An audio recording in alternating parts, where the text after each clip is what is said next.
যদি হঠাৎ করে একদিন হারিয়ে যাই, কেউ কি খুঁজবে? হয়তো না। যদি আমার আইডি থেকে ভিডিও পোস্ট করা না হয়, কেউ কি মিস করবে? হয়তো না।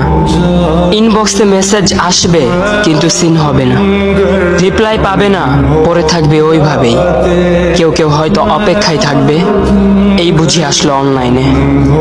আবার কেউ কেউ হয়তো টেরও পাবে না, কেউ একজন নেই, কেউ একজন হারিয়ে গেছে। হঠাৎ একটা সময় কারোর হয়তো মনে পড়বে, কে জানি আর নেই।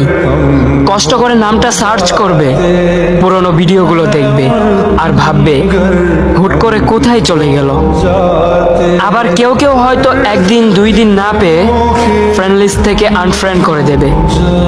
যখন আমি থাকবো না, তখন আমার স্মৃতি কারোর মনে পড়বে, হয়তো পড়বে, আবার হয়তো পড়বে না। তবে হারাতে হবে, হারাতে হয়, হারিয়ে যাওয়াই নিয়ম। পার্থক্য একটাই, কেউ আয়োজন করে হারায় আর কেউ হুট করে হারায়। আমি না হয় হুট করে হারিয়ে যাব।